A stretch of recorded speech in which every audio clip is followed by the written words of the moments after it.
Olá pessoal, tudo bem com vocês? Bem-vindos à aula 9 do curso de Eletricidade Básica. É um curso totalmente gratuito e hoje nós vamos ver as leis de Kirchhoff.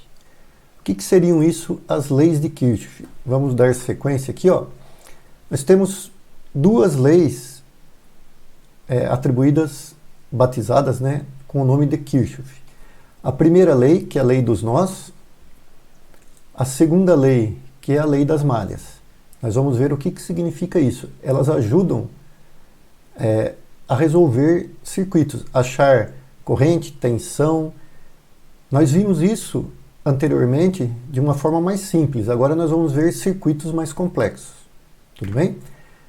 Então nós vamos fazer isso pelo método da análise de malhas, usando as leis de Kirchhoff.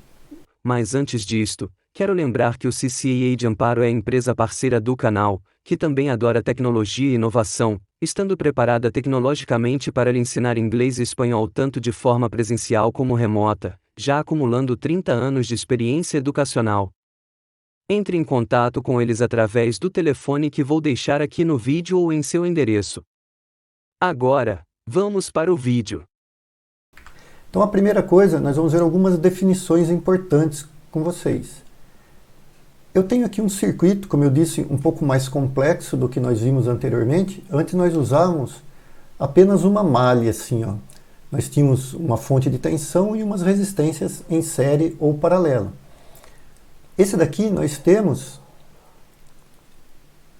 diversas malhas e duas fontes de tensão. E o que nós chamamos de nós também. Vamos entender primeiro essas definições para vocês poderem entender aí quando a gente falar nó, quando a gente falar malha. Então a primeira coisa, ó, nó elétrico, aqui nós temos os pontos A, B, C e E. Por que o ponto D e F não são nós? Porque nós temos aqui um nó, é onde eu tenho pelo menos 3 ligações. Ó. O ponto A eu tenho 1, 2, 3 ligações. O ponto B também eu tenho 3 ligações. O ponto C também eu tenho 3. E o ponto E eu tenho 3. O ponto F eu só tenho 2, então ele não é considerado como um nó elétrico. E o ponto D, a mesma coisa, tem 2, não é considerado um nó elétrico. Eles são considerados como nós secundários. Então nós temos esses daqui, são os nós elétricos, ou nós principais, e os nós secundários. Outra definição são os ramos. Então nós temos aqui um ramo AB, nós temos um ramo AFE, nós temos um ramo ADC. Então vocês estão notando que para eu ter um ramo, eu tenho que ter 2 nós definidos. Ó. Então, o A é um nó e o B é um nó, então entre A e B é um ramo. O A é um nó e o E é um nó, então entre A e E é um outro ramo, AFE. AF não é ramo, porque o F não é um nó principal, é um nó secundário. Então, tudo que tiver entre 2 nós principais é um ramo. Por exemplo, CE é um ramo, BC é um ramo, ADC é um ramo. Tudo bem? Então, essas são definições que não sou eu que inventei, são definições que já foram feitas aí para a gente compreender, tá? Então, nós vimos o que são nós, o que são ramos, agora malhas. Malhas são formadas por ramos, ó. A, B, C, D e A. Eu parto de um nó principal, faço um percurso e volto para esse nó principal. Então A, B, C, D, A. É uma malha. A, B, E, F, A. É outra malha. Nós temos aqui essa malha, essa malha. Eu tenho outra malha aqui, ó. B, C, E, B. Então essa aqui é uma outra malha. Poderia fazer o contrário? B, E, C, B? Poderia, tanto faz. Eu estou seguindo a ordem alfabética aqui, tá? Outra malha que eu tenho também é partindo daqui, eu faço esse percurso, ó, A, B, C, E, F, A. Eu posso vir aqui, ó. Ele vai estar aqui, ó. A, B. Aqui eu errei, ó. Não é D aqui, ó. É C, ó. A, B, C. Não é D, ó. A, B, C, E, F, A. E o outro ramo é A, D, C, E, B, A. Esse daqui tá certo, escrito certinho aqui, ó. A, D, C, E, B, A. Eu vou arrumar isso daqui e já volto. Pronto, eu já arrumei aqui então, ó. Agora tá certo, ó. A, B, C, E, F, A. Então isso daqui seria um ramo também. Como esse outro aqui que eu falei para vocês, vem para cá e vem para cá. Tá bom? Esses são malhas, desculpa, são malhas do meu circuito. Beleza? Então nós vimos aqui o que são nós, o que são ramos e o que são malhas. Vamos ver agora então a primeira lei de Kirchhoff, que é a lei dos nós. Na lei dos nós, o que ela me diz? Eu tenho aqui um nó, que é um nó principal daquele circuito que eu acabei de mostrar para vocês, onde eu posso mostrar uma corrente chegando nesse nó, que eu chamei de 1, uma segunda corrente chegando nesse nó, que eu chamei de 2, e uma terceira corrente saindo desse nó, que eu chamei de 3. Então vejam a direção das setas, elas apontam a direção da corrente. O I1 está chegando no nó B, o I2 está chegando no nó B e o I3 está saindo no nó B. Como que eu sei? Eu coloquei aleatoriamente. Tá bom? A lei dos nós de Kirchhoff diz que a soma das correntes elétricas que entram em um nó é igual à soma das correntes que saem desse mesmo nó. Então, I1 mais I2, que são as correntes que estão chegando, a soma dos dois é igual a I3. Por que isso? Porque não tem como desaparecer corrente ou aumentar corrente do nada. A quantidade de corrente elétrica que chega e que sai tem que ser igual. Essa é a primeira lei de Kirchhoff, parece bastante óbvio, mas ela é muito útil para nós. Tudo bem? Vamos ver agora a segunda lei de Kirchhoff, que é a lei das malhas. Eu tenho aqui uma malha, nós vimos a definição de malha, né? É onde eu tenho um percurso aqui, que eu começo de um nó e percorro os nós que estão aqui até chegar no A de novo. Então essa malha é A, B, C, D, A. Tá bom? Percorrendo uma malha em determinado sentido, então eu vou percorrer nesse sentido aqui, ó. A soma das tensões que tem o mesmo sentido do percurso é igual à soma das tensões que tem sentido contrário ao percurso. Então eu vou determinar o percurso assim, ó. Eu estou determinando ao contrário do que eu falei, ó. Eu vou colocar um percurso que começa de A, vem para D, vem para C, vem para B e volta para A. Estou definindo esse. Poderia ter definido ao contrário? Poderia. Definindo esse percurso, eu vou colocar aqui, ó, a minha tensão V1, que é a tensão da fonte. Eu estou fazendo V1 daqui para cá porque eu tenho aqui do positivo vindo para o negativo, tá bom? Vou colocar a tensão de V2 aqui, ó, dessa forma, V2. Então essas duas aqui têm o mesmo sentido que eu estou percorrendo a malha. Agora aqui, a queda de tensão nessa resistência, eu estou chamando de V3. Ela tem sentido contrário ao percurso. Essa aqui, que eu chamei de V4, também tem sentido contrário ao do percurso. e o V5 também tem sentido contrário. Então eu coloquei as duas fontes no sentido que eu estou percorrendo a malha e as 3 quedas de tensões sobre os resistores no sentido contrário. Com o tempo você pega a prática de fazer isso, tá? V1 mais V2, que tem o mesmo percurso, é igual a V3 mais V4 mais V5. Tudo bem? Então eu coloquei a soma das tensões que tem o mesmo sentido da malha é igual à soma das tensões que tem sentido contrário da malha. É o que pede a segunda lei de Kirchhoff. Coloquei aleatoriamente aqui. As fontes eu coloquei no mesmo sentido e as quedas de tensões em sentido contrário. Essa é a segunda lei de Kirchhoff. Eu vou resolver agora um circuito pelo método das malhas.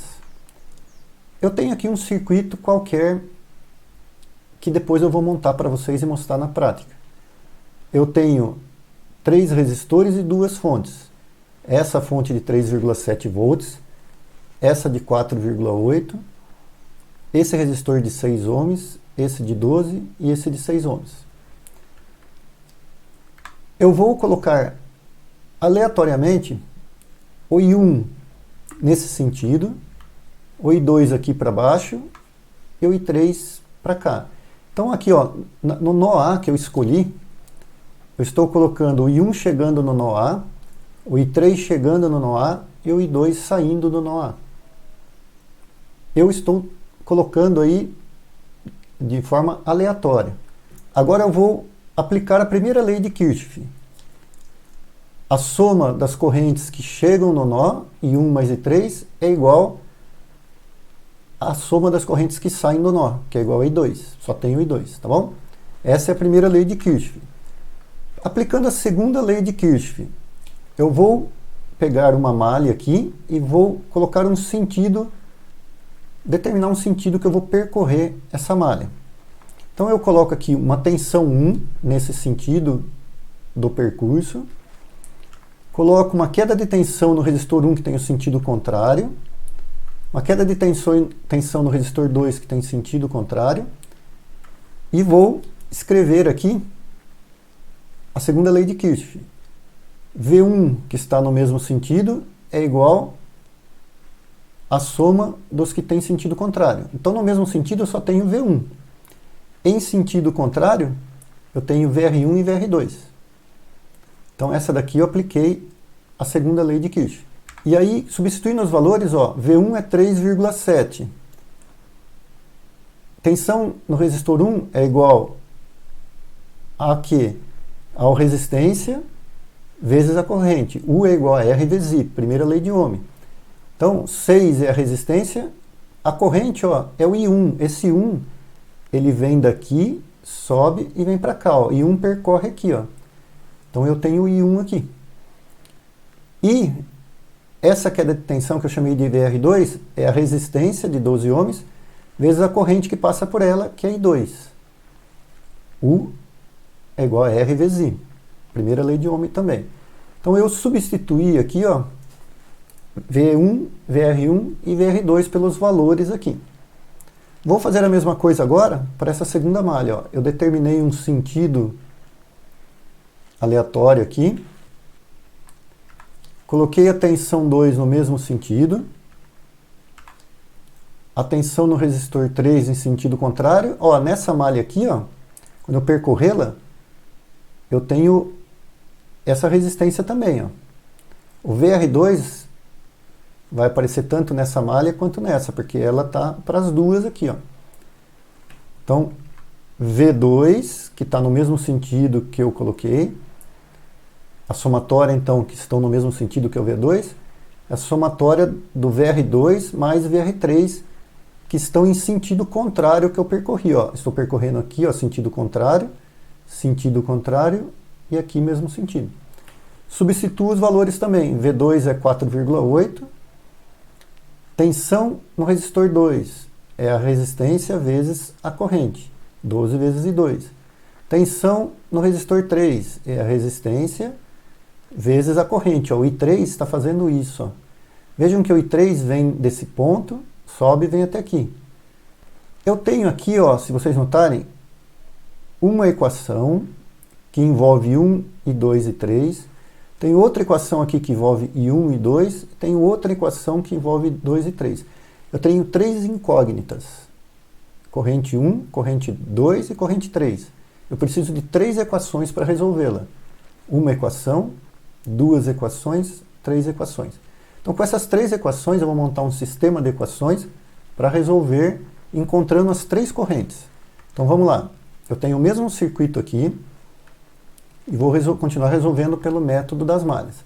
Primeira equação, segunda equação, que eu vou fazer o quê? Ó? Eu vou isolar o I1. O I1 vai ser o quê? Eu passo essa parte aqui para cá subtraindo, ó, 12 e 2 eu venho para cá subtraindo, e aqui no I1, que vai ficar sozinho desse lado, está multiplicando o 6, eu passo dividindo. Então eu isolei o I1 aqui. Mesma coisa eu vou fazer para a terceira equação que eu encontrei lá. Ó, primeira equação, segunda equação, terceira equação. Vou isolar agora o I3. O I3 aqui está sozinho, eu passo o I2 aqui subtraindo, e depois eu pego esse 6 e divido tudo. Vejam que eu tenho agora o I1 aqui, em função do I2, o I3 em função do I2, e posso substituir aqui, ó, ficando só com o I2 como incógnita. Vejam que o I1 eu substituí por isso, ó, tá aqui. O I3 aqui eu substituí por isso, que está aqui. Como eu tinha I1 em função de 2 e I3 em função de 2, aqui eu fiquei só com I2, ó, pegando essa fórmula, trocando I1 por isso, I3 por isso, eu fiquei só com I2. Agora eu posso resolver isso. Como que eu resolvo? Eu tenho dividindo 6 aqui, tenho dividindo 6 aqui, eu passo ele multiplicando aqui, ó, para poder tirar esses dois valores aqui de baixo. Eu tenho então 3,7 menos 12,2 mais 4,8 menos 12,2. É igual a 6,2. Aqui eu passei o 6 então, que estava dividindo os dois, multiplicando para cá. Vou somar 3,7 com 4,8 dá 8,5. Essas duas partes aqui não tem 2. E somo menos 12 com menos 12 dá menos 24. Agora eu vou fazer o quê? Vou pegar esse menos 24 e passar somando aqui, ó, mais 24. 24 mais 6, 32, é igual a 8,5. Para achar I2, basta eu dividir esse 8,5 por 30. I2 é igual a 8,5 por 30, e 2 é igual a 0,28 amperes. Já achei o valor da corrente I2 que está vindo para cá. É bastante coisa? É, mas não é nada, é só isolar as 3 equações e fazer as contas matemáticas, passo a passo. Se você ficou complicado, repete esse vídeo para ir entendendo passo a passo, tá? Tendo I2, eu posso substituir aqui para achar I1, que vai dar, é só pegar esse 0,28, jogar aqui, multiplicar por 12, subtraio 3,7 desse valor dividido por 6. Vai dar 0,56 amperes o I1. A mesma coisa aqui na outra equação que eu tinha, o I3 em função do I2, como eu achei I2, é só substituir aqui, multiplicar 0,28 por 12, subtrair 4,8 desse valor, dividir por 6, dá 0,2 amperes. Então eu já tenho I2, I1 e I3. Já achei as 3 correntes. O que eu posso achar? VR1, VR2 e VR3. Por quê? Porque elas dependem uma da outra. Ó. Tensão é igual a resistência vezes corrente, como nós vimos. Se eu tenho as resistências e eu tenho as correntes, eu posso achar a queda de tensão. Então eu tenho que tensão sobre o resistor 1 é igual a resistência vezes a corrente I1. Então eu tenho resistência de 6 ohms vezes a corrente, só multiplicar um pelo outro, eu tenho uma queda de tensão aqui de 0,336 volts. Tudo bem? Para achar o VR2, eu tenho que a resistência é 12 ohms vezes a corrente I2, que é igual a 0,28, eu tenho 3,36 volts. E para achar a queda de tensão sobre o resistor 3, eu tenho 6 vezes 0,2, que é a corrente, dá 1,2 volts. Uma observação importante: se alguma das correntes estivesse dado negativo, quando eu achei lá anteriormente, é porque eu teria colocado a direção invertida. O valor em módulo que a gente chama, o valor dela, estaria certo. O que estaria errado é o desenho da setinha, que seria invertido. É só eu saber que negativo quer dizer que está a direção errada. Eu imaginei que estava indo numa direção, na verdade está indo no outro. Isso é só para vocês entenderem que se vocês encontrarem um valor negativo, vocês já sabem o que é. O valor está certo, só que só a direção que vocês apontaram a corrente para o lado errado. Tá? Eu já coloquei elas inicialmente certas, por isso que elas não deram nenhuma negativa. Tá bom? Continuando então, eu posso achar também a potência dissipada sobre a resistência. Nós vimos os conceitos de tensão, resistência, corrente e potência lá nas aulas iniciais. Então a potência dissipada é a tensão que nós achamos aqui, vezes a corrente que nós achamos aqui. Então a potência dissipada por esse resistor, 0,094 watts. Tensão dissipada pelo resistor 2 é igual a 0,19 watts. E a potência sobre o resistor 3, 0,24 watts. Nós vamos ver agora esse circuito na prática. Eu vou montar e mostrar para vocês ele funcionando, conferir os valores de tensão e corrente para a gente ver que bate aproximadamente com esses valores que nós calculamos. Tudo bem? Então, segue aí. Eu fiz essa montagem aqui com o R1, R2 e R3. Cada um desses resistores são de 12 ohms.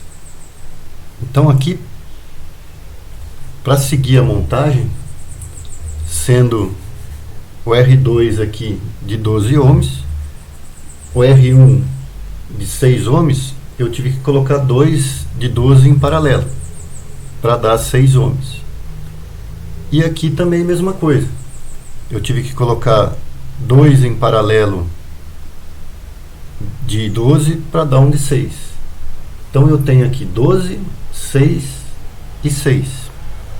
Seguindo aqui o esquema que nós vimos até agora, o circuito. Aqui eu tenho os 4,8 volts e aqui eu tenho os 3,7 volts. Os valores que nós calculamos estão todos aqui. Nós vamos conferir agora para ver se bate a mesma coisa.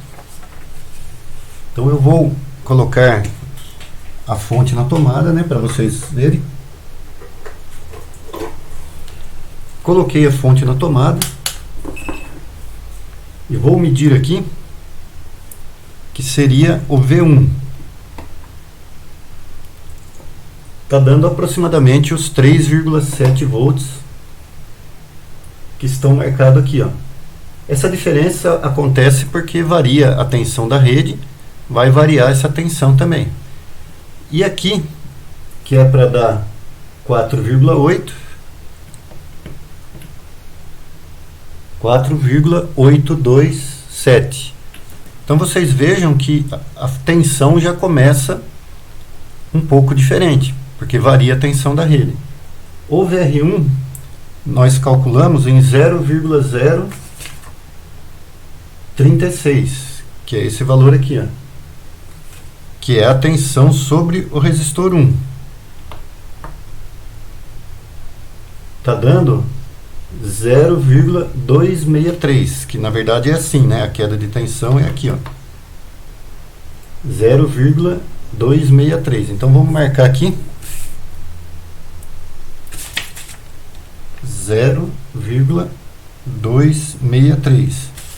O V1 quanto que deu mesmo? O V1 deu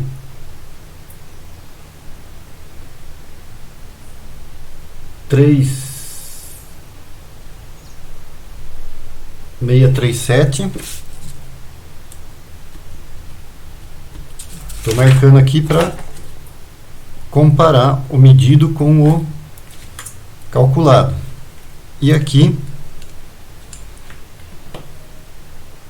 4,827. 4,827. Vamos ver o VR2, que é esse daqui. 3,427. 3,427. Nós tínhamos calculado 3,36. E aqui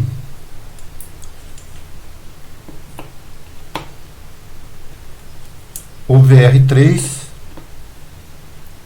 1,386. 1,386. Como vocês podem ver, está dando aproximadamente os mesmos valores, um pouquinho menos aqui no VR1, um pouquinho mais no VR2 e um pouquinho mais no VR3. Então as medições estão confirmando os valores que nós calculamos com base nas correntes. Vamos ver a corrente I1, I2 e 3 agora. Vou desligar aqui o circuito.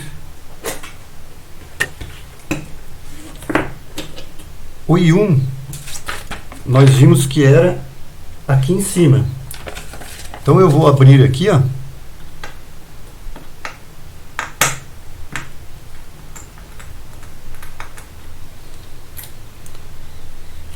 E vou colocar aqui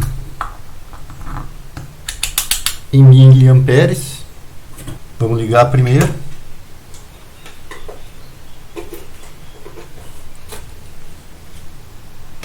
Vou fechar aqui o circuito.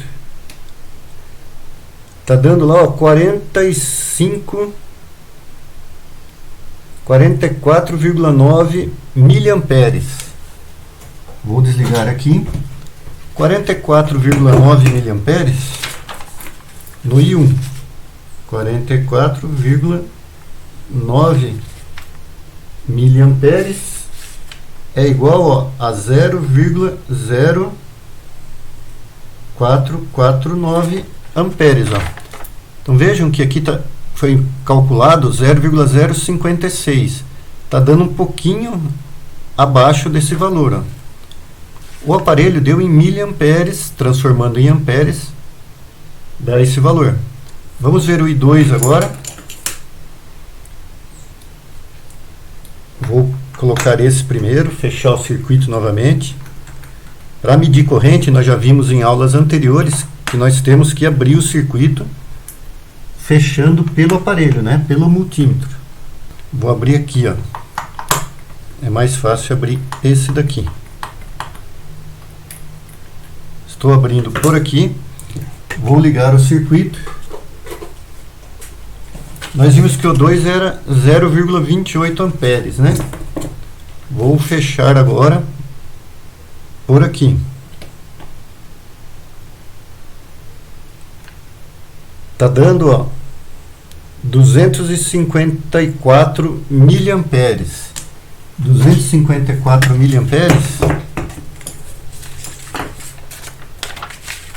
254 miliamperes é igual, como que eu sei? Eu passo a vírgula 3 casas para cá, dá 0,25254 amperes, ou seja, quase 0,28, ó. Aproximando 0,25, nós calculamos 0,28. Por último, eu vou medir o I3 para confirmar com vocês o valor dele. Eu fechei 2, o I3 passa por aqui, ó. Eu vou abrir esse daqui.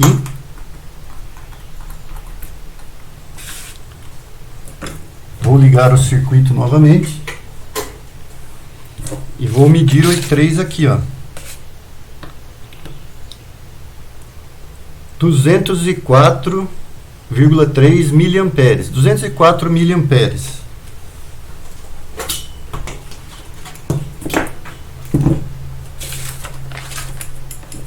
204 miliamperes é igual a 0, aproximando 20 amperes, ó, que bateu com o valor que nós calculamos. Então vocês viram que deram pequenas variações em relação ao que nós calculamos, porque já começa a tensão sendo um pouquinho diferente.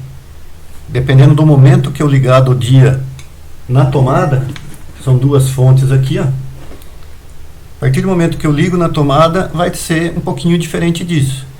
Aí, consequentemente, as correntes vão ser diferentes. Estão próximas, mas são um pouco diferentes as correntes aqui, ó, em comparação com aqui. Isso faz com que a tensão em cima dos resistores seja um pouco diferente. E se eu calcular a potência agora, vai dar um pouquinho diferente, porque eu vou multiplicar a tensão e a corrente, que já estão diferentes, vai dar um pouquinho diferente também. Beleza? Então essa foi a comprovação prática dos cálculos que nós fizemos. Então essa foi a aula que eu mostrei para vocês com as leis de Kirchhoff. Espero que vocês tenham gostado. Se vocês gostaram, não esqueçam de deixar o seu like. Inscrevam-se no canal e ativem o sininho para receber notificações das próximas aulas aí de eletricidade básica. E deixe o seu comentário aí, que é muito importante para nós lermos os seus comentários e saber se vocês estão gostando, estão entendendo e se vocês têm alguma sugestão. Agradeço a participação de vocês e espero na próxima aula. Até mais, tchau, tchau.